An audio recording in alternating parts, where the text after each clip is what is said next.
Hello, this is a special edition of Hot Indonesia. I'm Dalton Tanonak in Jakarta with co-hosts Sandrina Malakiano and Mililu Quito. In this week's show, we talk with former Indonesia residents living overseas who are keeping their connections alive. They continue their affection for their former home through culture, language, and concern. And we begin with a helpful conversation with an Australian who spent most of his adult life in Indonesia. Trevor Bilney is a food consultant who was caught in Melbourne's strict COVID-19 lockdown. When the number of coronavirus cases began rising this fall, Australia's second biggest city went into hard lockdown again. The latest restrictions are set to run until October 26th, making it the most lockdown city in the world at 267 days in total. Among the tough rules, residents must stay at home between 9 p.m. and 5 in the morning. Trevor Bilney has spent 20 out of the past 25 years working as a chef and food consultant in Indonesia. He now joins us from his hometown. Trevor, I guess you're there because you're stuck there, not by choice, because of travel restrictions here. First question to you, sir. Describe what it is, a real lockdown, unlike what we've had here. So, for example, I like to ride my bike. The limit is 5 kilometers. It's now being lifted up to 15 kilometers. The malls are shut. Essential services are open, so we can go to the doctors.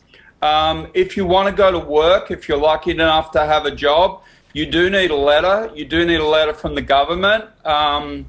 Pretty much public transport, whilst it's open, it's kind of frowned upon. So our mobility is very, very limited. The kids cannot go to school. So there's been a whole year or year and a half of homeschooling. Okay, I got the picture. You're pretty much limited in what you can do. What was the problem, Trevor? What caused the lockdown? Was it a spike because of variants, irresponsible reaction to protocols, or what? Okay, then. So the initial spike came from the quarantine system. So you're talking about Bali before in the hotels. Hotels were never designed. They do not have the air conditioning for there to be a group of people in there that are infectious or are potentially infectious. So the actual spikes, initial spikes, came from the hotel quarantine system. Wow, okay, I didn't know that. Go ahead. And then in the second instance, there was very, very strong denial of what we're actually going through. So people continue to struggle to live a normal life. Okay, combination of things. Yeah, no, that's been the problem here as well. Sandrina, your question for Trevor? What I'd like to know is that Trevor, well, first of all, I can't imagine how hard it must have been for the people living there, having to live under such a long and strict lockdown. Here in Indonesia, we have not been under strict lockdown, only different levels of restrictions and no regular financial support from the government. So people still go out and struggle to earn a living as they have to eat and pay for basic necessities. So how are the people in Melbourne now facing the situation, being cooped up, being locked down?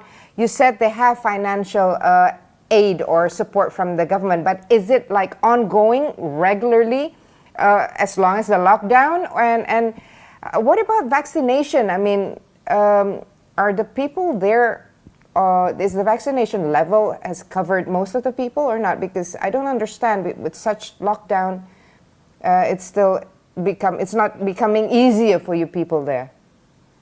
All right then, so to answer the first question, things like youth suicide, domestic violence have gone off the Richter scale. Those statistics, all-time high. In answer to your second question about vaccine, there's incredible resistance to being vaccinated.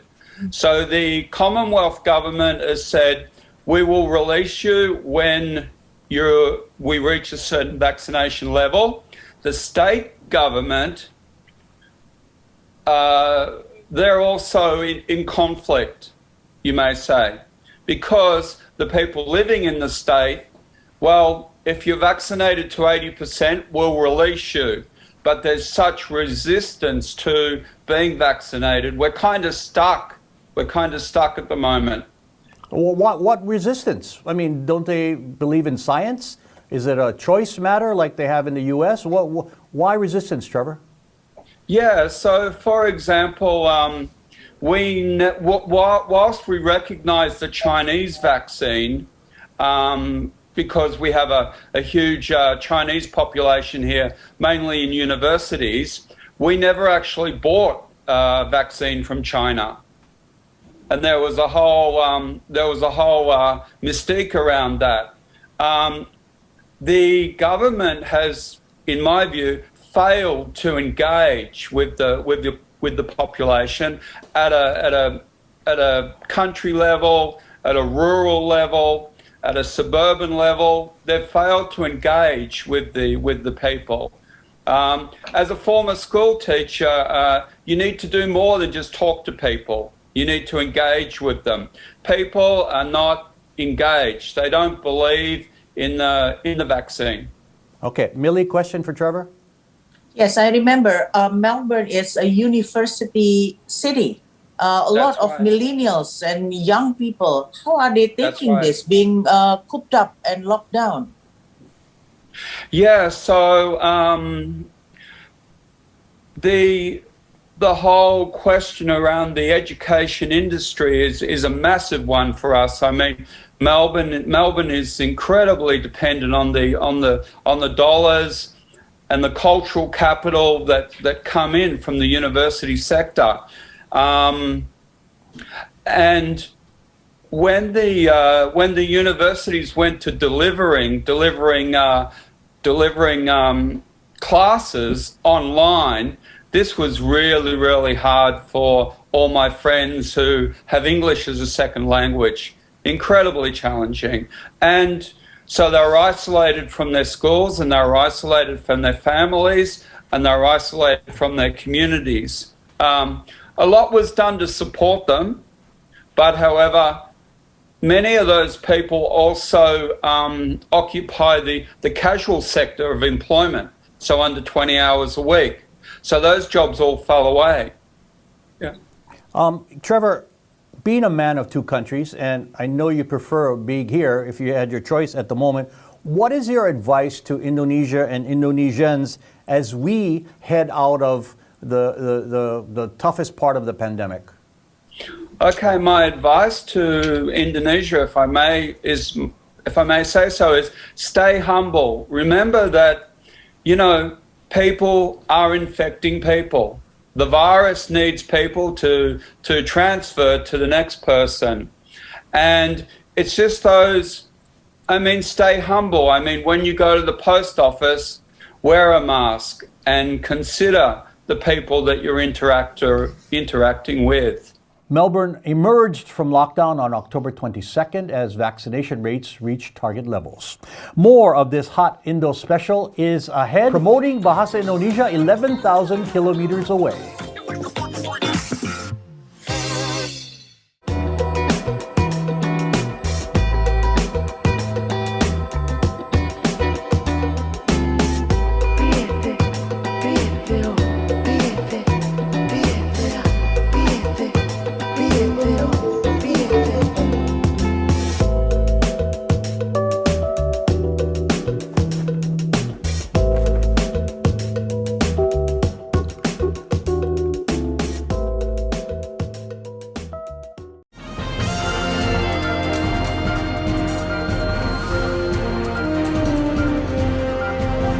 Saya ingin mengumumkan kerjasama dengan The Indonesia Channel.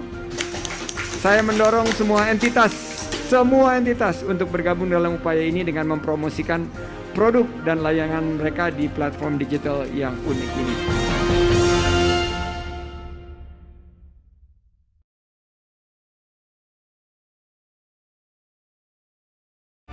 Welcome to Foodiepedia. Every week in this program, I will introduce you to one of Indonesia's fabulous food items. Yummy. Beautiful.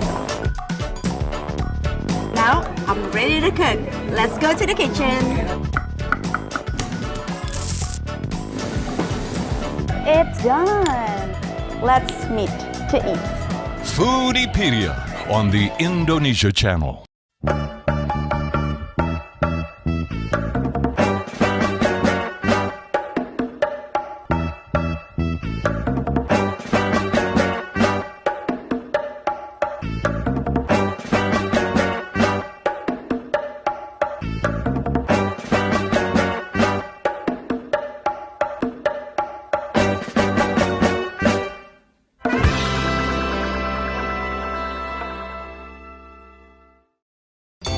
I'm Trần Minh Ngân of VCT Net Việt in Hanoi. I'm Thairat Thumya of Thailand's Thairat TV in Bangkok. I'm Monica Sambodet from the National Television of Cambodia in Phnom Penh. I'm Raymond Go of Malaysia's TV3 in Kuala Lumpur. I'm Glenda Chong of Singapore's Channel News Asia. I'm Raisa Chantami of the Indonesia Channel at the ASEAN Secretariat in Jakarta. This is your weekly look into the dynamic Southeast Asia region.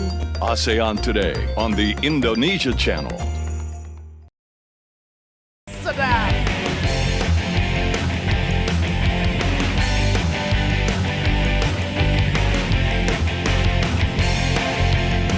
The best of Bali, only on the Indonesia Channel.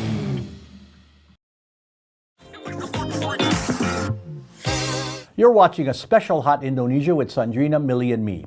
Bahasa Indonesia, the language of Indonesia, is a beautiful language that keeps the world's biggest archipelago together. Among its supporters is a former Jakarta Post editor living back in England who hasn't stopped using or promoting it. English is considered the international language of business, but there are those who believe Indonesian could take its place as an alternative, or at least in the ASEAN region. Supporters point to its relatively easy pronunciation and structure and familiarity in other countries, including Malaysia and Australia.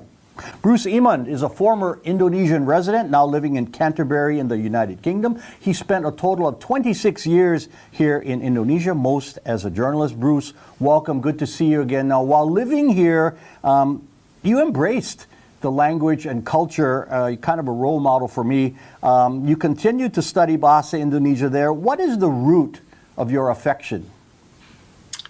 Well, I think the root for me, Dalton, is the fact that Indonesian is kind of like the melting pot of so many different languages, right? So my father was South African. I could mention different words like in Indonesian, ember. My father knew it, right, from South African, from Dutch. So I think with Indonesian, you get to see so many different aspects of the world. I talk with my Portuguese friend. There's so many words, boneca, even the word tolol, which comes from Portuguese, garpu. I talk with people from different nations, so you can actually trace the history of Indonesia and also the world through Bahasa Indonesia. I think actually it's very similar to the cuisine of Indonesia. You see the different elements, and to me that's a beautiful thing. And in fact, coming back to England, I've taken 2 classes on Bahasa Indonesia that have kind of seeing different people from different countries who are interested in Bahasa Indonesia, and then also hearing the plan to make Bahasa Indonesia the language of communication for ASEAN, which I think is a brilliant thing. And actually something that Millie said last week was very interesting to me about the pride that Indonesians today have about their culture, right? Which is, for a long time, we thought that Indonesians kind of looked at Bahasa Indonesia or, you know, Indonesian food, well, they don't like to promote it so much, right? They have a lot of pride when people take an interest in it. So for me, looking at it, like you said, 26 years, first time when I was 17 in Padang, when I was a high school exchange student, I love the fact that I could learn Bahasa Indonesia, that I could speak it, that if I went to Gorontalo, if I went to Sulawesi, if I went to, you know, a small island like Rote in the eastern part of Indonesia, we could all communicate in the same language. And that to me is the beauty of it, that unity and diversity. Okay. Sandrina, question for Bruce? Bruce, in the olden days, the internationalization of a language is usually related to colonialism. The invasion and conquering of a colony gives birth to the use of the invader's language. This was how English, French, Spanish, and Portuguese just to name a few, became the new language in the international community and became a communication tool used amongst different countries. Now, lately, this theory has been revised. Colonialism is no longer seen as the important variable, but it is the domestic economic scale and international trade strength of that country. This is why we've seen lately Mandarin has gained such popularity. So, in your opinion, Bruce, does Indonesia have the potential to become such a strong and important global economy that would widespread the use of Indonesian language, making Bahasa Indonesia one of the main languages used at least in Southeast Asia or even the world? Oh, I certainly do. Sandrine, I mean, you look Indonesian, okay, you find it in Malaysia, of course, but you know, Tagalog, it has many of the ako, sakit, many of the same words that we have, the basic words. And I think if you use ASEAN as the launching pad, certainly as a form of communication, Indonesian can be simple, but it's not simplistic, right? It's not going to overtake French or English as a language of diplomacy, but certainly in ASEAN, I think it should be. And I'm always interested in seeing the other students who are taking part in the Bahasa Indonesia classes that I take here from the Indonesian Embassy or from SOAS, from all over the world, interested in Indonesian, fascinated by Indonesian. And you're having a lot of standardization of Bahasa Indonesia in the last few years.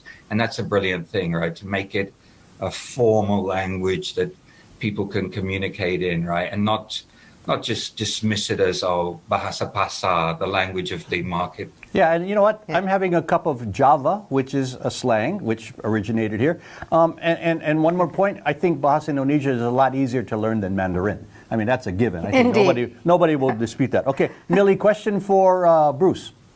Well, Bruce, you know Bahasa Indonesia Baku or the standard Bahasa Indonesia, nobody is using it. You know, only politicians maybe because it's too kaku and too rigid. So being so rigid, we Indonesians used to add slangs, you know, and we even mix it with English. So is there any chance for this type of Bahasa Indonesia to go out globally, you think? Well, I think that's a very good point, Millie. I think that's kind of the beauty of Indonesian, that wordplay that Indonesians have, right? The mixing of slang and it's actually quite hilarious, right? Once you got into it. I think that's that's something that comes with learning the language, living with Indonesians, and that's another step in the process, right? I think a lot of people find that difficult if they've studied Bahasa Indonesia formally, and then you go to Indonesia and people aren't saying apakah itu, they're not saying in that formal way that used to be taught. But everything's changing, Millie. There are 700 indigenous local dialects in this country, with Bahasa Indonesia the common thread. Still ahead in this Hot Indonesia special, how food brings people together no matter where you live.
Welcome to Yoga Bliss. Dropping your hands to the mat, just step it back and out and up to the sky.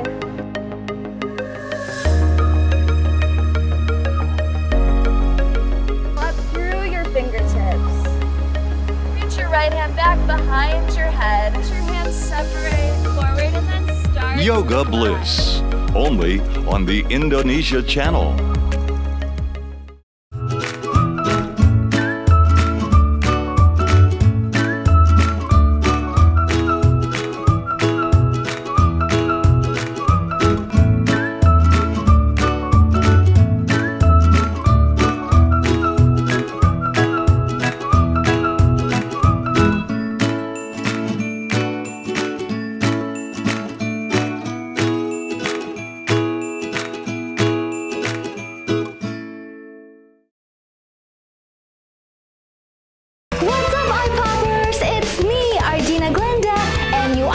watching iPod Playlist.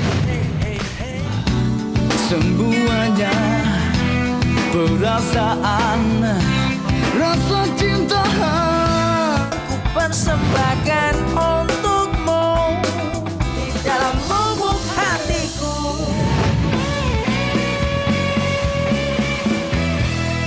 Tolong lihat aku dan jawab pertanyaanku. Ditunggu, bagaimana dengan pacarku? Ku tak mau selingkuh, karena itu bukan gaya aku. Denganmu.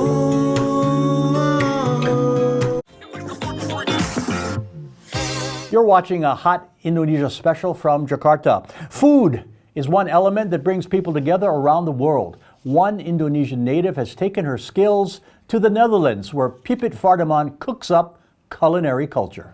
It's estimated that there are more than 8 million Indonesians by birth or descent living outside this country, and many cling to their culture through fashion, music, and food. In the Netherlands alone, there are more than 1.5 million people with Indonesian blood. Pipiet fardiman is one of them. She is from Bandung, born there, but now a professional chef, usually cooking up Indonesian cuisine for her customers, and she joins us now from Amsterdam. What usually, Pipiet, is the first reaction among people living there in tasting Indonesian food for the first time? The most of the time, the most of Dutch people, they know about rendang, they know about daging semur and everything, like pate. They know exactly. The most they like in Holland is Dutch people. They love rendang. They always love Indonesian food. Yeah, rendang is popular, right? Yeah, and also spekkoek. What is that? Spekkoek is lapis Malang, yeah. That's still confusing to me. What is that? Explain to me. It's known as lapis Surabaya. It's like a 3-layer cake. Oh, okay. Usually you see yellow, brown, and yellow. That's the right one, right? I've eaten it. I just didn't know what the name of it was. Okay, Millie, question for Pipiet. Yes. I have been in Amsterdam for so many times, and I always try the Indonesian food. My question to you is, number one, are the Dutch really appreciative of Indonesian cuisine? And B, can Indonesian cuisine, you think, be a favorite amongst the European people? Oh, it's very Dutch people very appreciated with Indonesian food. When I'm also beside a private chef. I'm also teaching in hotel school in Amsterdam. And then all students, they love to cook Indonesian food. Yeah. And also Dutch people love Indonesian food, especially 1 minute from my home, there is a Toko Bandung.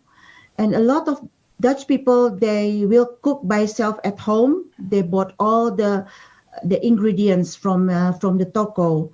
It's really Dutch people appreciated with Indonesian cuisine. Yeah, it's so good. I mean, it's spicy and there's variety. Sandrina, question for Pipiet. Hi, Pipiet. I know you are well experienced in terms of introducing the Indonesian cuisine to the people of the world, especially in the Netherlands. The Netherlands might be a different case because there's so many Indonesians there. Now, what I'm about to ask is, compared to Japanese restaurants, Chinese restaurants, or even restaurants that sell Vietnamese or Mexican food, there are still very few Indonesian restaurants in other countries around the world. Why aren't there more Indonesian restaurants in other countries? My opinion, because as you know, Indonesian food, like different places, like in The Hague, like in Utrecht, like in Amsterdam, especially Amsterdam and The Hague, we have a lot of Indonesian people. Yeah, and then I think long story, and then people love more Indonesian food, and Japanese is less because Japanese is very expensive in Holland. But Indonesian food, we have we have a lot of kind of Indonesian food. You want to eat Balinese or Sundanese or wherever dish from Sumatra, we can find anything. Yeah, I think then the job or the mission must be, ladies, is to go beyond the Indonesian expats living overseas to make it more of a business proposition and more popular, right? Yeah. So, and because the food itself is great, it's just marketing, Yes, maybe. Right? That was my question, I think, Yeah. because we have so many forms of good food, but why isn't it happening? Indonesian restaurants are not flourishing elsewhere. I said the Netherlands is a different case. Well, you know, the But small it should businesses. be. Yeah, each small business doesn't have a marketing budget to do that. So it's actually the job of the government. It's the job of the government. The kebab managed to go international, though. Yeah, he has a huge chain here already, but marketing strategy. Individual stores, individual restaurants cannot do it because they just can't afford it. So it goes back to government support. Thailand supports its food industry tremendously, even Japan, long after their popularity has been established. Okay, let me move on. Now, Pipit, you also continue to do charity work right here in Indonesia, despite living so far away, providing basic food supplies to the needy. Why is it important for you to continue to do that? I think when a few weeks ago, 3 weeks ago, I think I was thinking, when I see in the pandemic, a lot of people, need the food, need support, because Indonesia with 270 million population is not, I think government cannot afford for 270 million, right? And then I've been to Indonesia every year, about 3 times, 4 times, and then I did also in the water floating last January 2020. And I was in Indonesia and I was helping cooking for a victim in Kampung Melayu and then Wisma Tajur. And then I was thinking 3 weeks ago, and I called my school SMK 2 Malang in Malang. And then I said to the principal, can I do charity for people before Ramadan so they can have or fasten, they can also have a right meal, they can make a kupat, for Ramadan. So we already now collect about 1,080 kilos rice and 675 kilos already supplied to the children home in Blitar. Besides the school donations, Pipit also coordinated food for the homeless. We love getting your feedback. This YouTube post came from Adens. I've been watching this channel for a year. You all are amazing. Appreciate that, Adens.